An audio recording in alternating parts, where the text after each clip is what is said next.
ہیں مذہب آتا ہے. دھرم ریلیجین ہم کو یہ بتاتے ہیں کہ ہمارا ایک پیدا کرنے والا ہے، اور ہماری عقل ہماری بدھی وہ اس بات کی گواہی دیتی. پھر ہمارے اندر جو انتراتما ہے، کانشنس ہے، ضمیر، وہ بھی یہ بتاتا ہے. اور سارے بدھیمان لوگ یہ بتاتے ہیں کہ ایک پیدا کرنے والا ہے. اس کے لیے بہت سے اچھے نام ہیں. کوئی اسے مالک کہتا ہے، کوئی پربھو کہتا ہے، کوئی خالق یعنی کریٹر کہتا ہے، کوئی ماسٹر کہتا ہے، کوئی اللہ کہتا ہے، کوئی دیوم کہتا ہے، کوئی دیوڑو کہتا ہے. بھن بھن بھاشائیں ہیں. ان سب بھاشاؤں میں اس کے بہت سارے نام رکھے گئے ہیں، لیکن حقیقت ایک ہی ہے. آپ اسی کسی بھی نام سے پکاریں، اس میں کوئی فرق پڑنے والا نہیں. پھول پھول ہے، گلاب گلاب ہے. گلاب کو آپ گلاب کہیے، روز کہیے، روجا پھو کہیے، کچھ بھی کہیے، گلاب تو گلاب ہی ہے. تو اس طریقے سے ہم نے ایک بات یہ سمجھی، ایک خدا، ایک مالک ہے جو ہم سب کو پیدا کرنے والا ہے. اسی کی یہ پلاننگ ہے، اور اسی نے یہ سارا سنسار بنایا ہے، ہماری پرتھوی کی رچنا کی ہے، ساری سرشٹی کو بنایا ہے، اور وہی کنٹرول کر رہا ہے.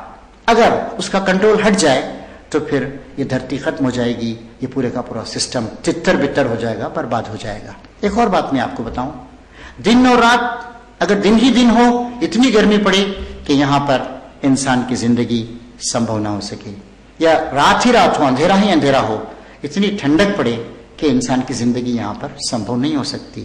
یہ سورج کا نکلنا اور ڈوبنا، جس کی وجہ ہے کہ ہماری زمین پرتھوی گھومتی 24 گھنٹے میں 25,000 میل گھوم جاتی. پھر ہمارے سائنٹسٹ، جغرافی کے جو ماہر ہیں وہ بتاتے ہیں کہ ہماری زمین سورج کے اطراف چکر لگا رہی، ایک سال میں ایک چکر پورا کرتی ہے. کیا سپیڈ ہے اس کی؟ 66,661 مائل پر آور. ایک گھنٹے میں ہماری یہ پرتھوی اس سپیس میں 66,661 میل سفر کر لیتی. آج ہمارے جو سب سے زیادہ تیز چلنے والے ہوائی جہاز ہیں، ٹرانسپورٹ کے ہوائی جہاز یا سفر کرنے والے ہوائی جہاز، وہ 500 یا 600 میل فی گھنٹے کی سپیڈ سے چلتے ہیں. لیکن یہ ہماری دھرتی، اتنی بڑی دھرتی، یہ چل رہی ہے 66,661 میل کی رفتار سے. دن بھر میں 24 گھنٹے میں یہ قریب 16 لاکھ میل کا سفر طے کر لیتی، اور سال بھر میں یہ 58 کروڑ 43 لاکھ میل کا سفر طے کرتی، اور بالکل ریگولر طریقے سے، کوئی اس میں کمی بیشی نہیں ہوتی. آپ ہماری ٹرینوں کو دیکھتے ہیں.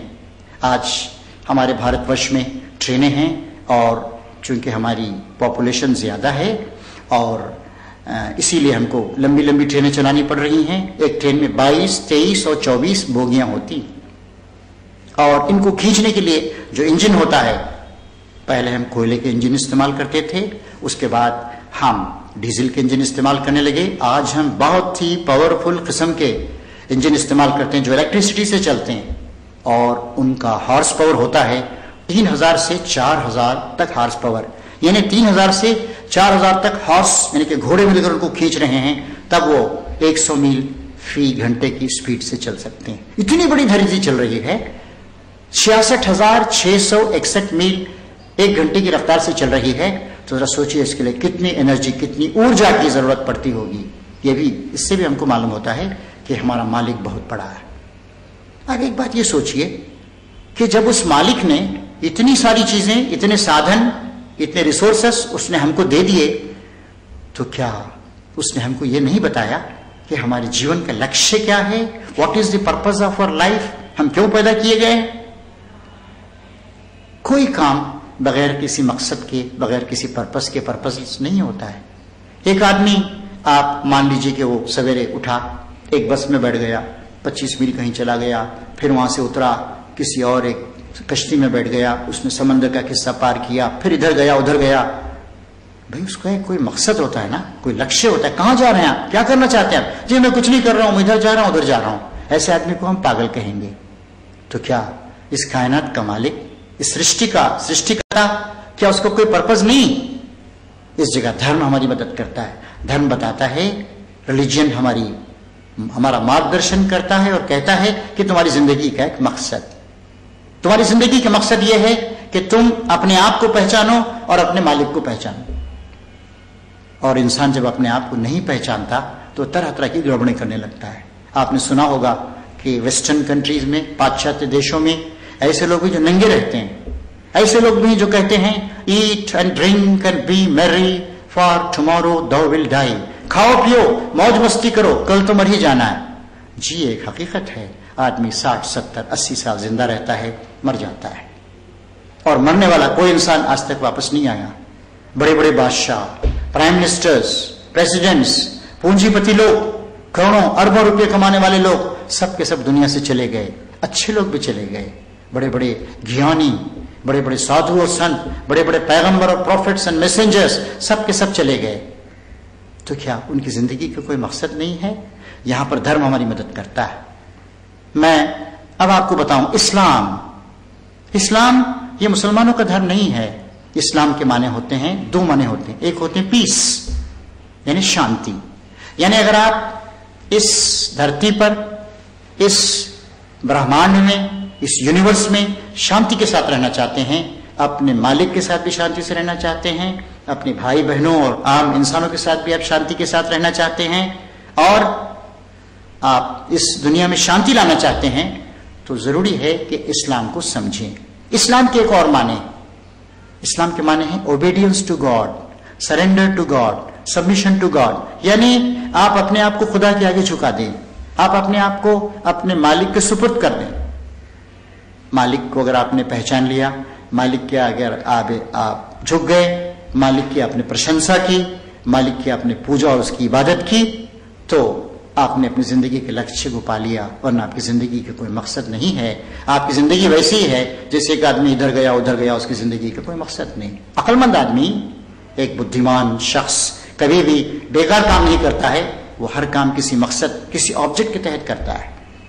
इस्लाम हमको ये बताता है कि तुम्हारी जिंदगी का एक मकसद, ये सारी चीजें तुम्हारे लिए बनाई गई, सूरज और चांद तुम्हारे लिए बनाए गए, हवाएं तुम्हारे लिए चलाई गई, जमीन पर ऑक्सीजन और हाइड्रोजन का एक मिला हुआ एक मिश्रण है हवा, इसका गिलाफ तुम्हारे लिए चढ़ाया गया है।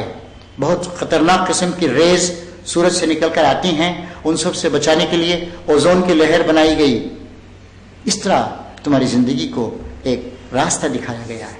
तो तुम्हारे लिए जरूरी है कि तुम अपने मालिक को पहचानो और उसके आगे झुक जाओ, उसकी इबादत करो, उसकी पूजा करो।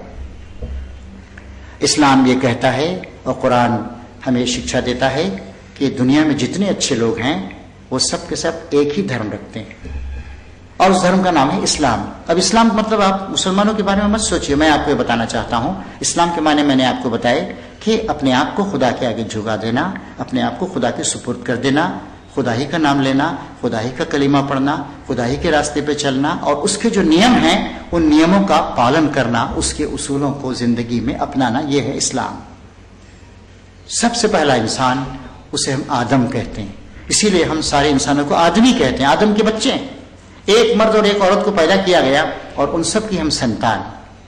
हमारे नाम अलग अलग हैं, हमारी सूरतें अलग हैं, हमारे रंग अलग हैं, हम डिफरेंट जोग्राफिकल रीजन्स में रहते हैं, खान पान हमारा अलग है, भाषाएं अलग अलग बोलते हैं, लेकिन हम हैं एक ही माँ बाप की औलाद। और इन सब को इस मकसद से पैदा किया गया है कि हम अपनी जिंदगी किस तरीके से गुजारते हैं। तो 2 बातों में हमारी जांच हो रही है, क्या हम अपने मालिक को पहचानते हैं या नमक हराम है हम, और मालिक को पहचानने के बाद हम उस मालिक के बताए हुए रास्ते पे चलते हैं, या हमारा जी जो चाहता है खाओ पियो मौज मस्ती करो उस पे हम चलते हैं। ये हमारी आजमाइश हो रही है, हमारी जांच की जा रही है। हमारी जांच सिर्फ इस बात में नहीं हो रही है कि हम अपने मालिक के आगे अपना सर झुकाते हैं, नहीं, इस बात की भी जांच हो रही है कि मालिक ने जिस तरीके से इस धरती पर अपना जीवन बिताने के लिए हमको कहा है उसके मुताबिक हम काम करते हैं या नहीं। एक बात तो यह है कि मालिक के अलावा किसी दूसरे का शुक्रिया हम अदा न करें। हम चांद, सूरज, जमीन, आसमान, पहाड़ों, हवाओं, समंदरों, नदियों को देखते हैं, वो खुदा के हुक्म से, मालिक के हुक्म से चलती हैं। हम जानवरों को देखते हैं, क्या कोई बकरी किसी दूसरी बकरी के आगे अपना सर झुकाती है? क्या कोई कुत्ता, जिसे हम बहुत मामूली जानवर समझते हैं, दूसरे कुत्ते के आगे सर झुकाता है? वो सब के सब बराबर समता के साथ रहते हैं। इसीलिए इंसान के लिए सही बात यह है कि वो सिर्फ अपने मालिक के आगे सर झुकाए, किसी और के साथ वो सर नहीं झुकाए। दूसरी बात यह है कि इंसान सारे इंसानों से मोहब्बत करे। ये बहुत बड़ी खराबी है। इंसानों ने اپنے آپ کو بڑا چھوٹا بنا لیا ہے، اونچ نیچ